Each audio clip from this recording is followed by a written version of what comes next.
ಎಲ್ಲರಿಗೂ ನಮಸ್ಕಾರ ಸ್ನೇಹಿತರೆ. IPL ಅಲ್ಲಿ ಜೀರೋ ವಿಶ್ವಕಪ್ನಲ್ಲಿ ಹೀರೋ ಟೀಮ್ ಇಂಡಿಯಾವನ್ನು ಚಾಂಪಿಯನ್ ಮಾಡಿ ಕಣ್ಣೀರಿಟ್ಟ ಪಾಂಡ್ಯ.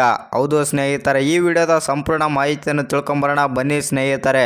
ಅದಕ್ಕಿಂತ ಮುಂಚೆ ನೀವೇನಾದರೂ ಟೀಮ್ ಇಂಡಿಯಾದ ಅಪ್ಪಟ ಅಭಿಮಾನಿಯಾಗಿದ್ದಲ್ಲಿ ಈ ವಿಡಿಯೋಗೆ ತಪ್ಪದೆ ಒಂದು ಲೈಕ್ ಕೊಟ್ಟು ನಮ್ಮ ಚಾನಲನ್ನು ಸಬ್ಸ್ಕ್ರೈಬ್ ಮಾಡ್ಕೊಳ್ಳಿ. ಇನ್ನು ಭಾರತ ತಂಡ 2024ರ T20 ವಿಶ್ವಕಪ್ ಫೈನಲ್ ಪಂದ್ಯದಲ್ಲಿ ಭರ್ಜರಿ ಕಂಬ್ಯಾಕ್ ಮಾಡಿ ಚಾಂಪಿಯನ್ ಪಟ್ಟ ಆದರೆ ಅಲಂಕರಿಸಿದೆ. ಹೌದು ಸ್ನೇಹಿತರೆ, ಭಾರತ ನೀಡಿದ 177 ರನ್ಗಳ ಗುರಿಯನ್ನು ಬೆನ್ನತ್ತಿದ ಹರಿಯಾಣ ಪಡೆ 7 ರನ್ಗಳಿಂದ ಸೋಲು ಒಪ್ಪಿಕೊಳ್ಳಬೇಕಾಯಿತು. ಹೌದು ಸ್ನೇಹಿತರೆ, ಇನ್ನು 17 ವರ್ಷಗಳ ಬಳಿಕ T20 ಚಾಂಪಿಯನ್ ಆಗಿ ಮೆರೆದಾಡಿದೆ ನಮ್ಮ ಭಾರತ ತಂಡ. ಇನ್ನು ಈ ಪಂದ್ಯದಲ್ಲಿ 15 ಓವರ್ ತನಕ ಟೀಮ್ ಇಂಡಿಯಾ ಪಂದ್ಯದಿಂದ ಹಿಂದೆ ಉಳಿದಿತ್ತು. ಹರಿಯಾಣಗಳಿಗೆ ಗೆಲ್ಲಲು ಕೇವಲ 30 ಎಸೆತಗಳಲ್ಲಿ 30 ರನ್ಗಳು ಅಗತ್ಯವಿತ್ತು.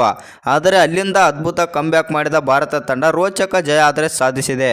ಇನ್ನು 17ನೇ ಓವರ್ನಲ್ಲಿ ಬೌಲಿಂಗ್ ಇಳಿದ ಹಾರ್ದಿಕ್ ಪಾಂಡ್ಯ ಸ್ಫೋಟಕ ಬ್ಯಾಟಿಂಗ್ ಅಬ್ಬರಿಸುತ್ತಿದ್ದಂಥ ಹೆನ್ರಿಕ್ ಕ್ಲಾಸನ್ ಅವರ ವಿಕೆಟ್ ಪಡೆದು ಪಂದ್ಯದ ಗತಿಯನ್ನೇ ಬದಲಾಯಿಸಿದ್ರು.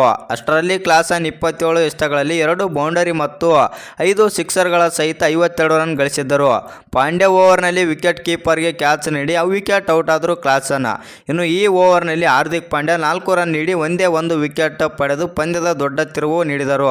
ಇನ್ನು ನಂತರ ದಕ್ಷಿಣ ಆಫ್ರಿಕಾ ತಂಡಕ್ಕೆ 23 ಎಸೆತಗಳಲ್ಲಿ 27 ರನ್ಗಳು ಅಗತ್ಯವಿತ್ತು. ಇನ್ನು ಎಂದಿನಂತೆ ವಿಶ್ವಕಪ್ ಹೀರೋ ಆದಂಥ ಬೂಮ್ರಾ ಅವರು 18ನೇ ಓವರ್ನಲ್ಲಿ ಕಳೆದ ಪಂದ್ಯದ ಜೀರೋ ಆಗಿದ್ದ ಮಾರ್ಕೋ ಜಾನ್ಸನ್ ವಿಕೆಟ್ ಪಡೆದು ಮತ್ತೊಂದು ತಿರುವು ನೀಡಿದರು.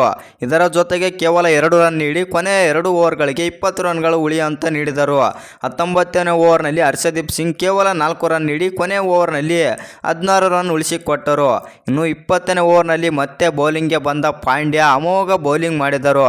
ಗ್ರೇಟ್ ಫಿನಿಷರ್ ಆಗಿದ್ದ ಮಿಲ್ಲರ್ ಜೊತೆಗೆ ರಬಾಡ ವಿಕೆಟ್ ಪಡೆದು 8 ರನ್ ನೀಡಿ ಭಾರತಕ್ಕೆ ಜಯ ತಂದುಕೊಟ್ಟರು. ಇನ್ನು ಈ ವಿಡಿಯೋ ನಿಮಗೇನಾದರೂ ಇಷ್ಟವಾಗಿದ್ದರೆ ಒಂದು ಲೈಕ್ ಮಾಡಿ, ಶೇರ್ ಮಾಡಿ, ಹಾಗೆ ಇನ್ನೂ ಹೆಚ್ಚಿನ ಕ್ರಿಕೆಟಿಂಗ್ ಅಪ್ಡೇಟ್ಗಳಿಗೆ ನಮ್ಮ ಚಾನಲನ್ನು ಸಬ್ಸ್ಕ್ರೈಬ್ ಮಾಡ್ಕೊಳ್ಳಿ.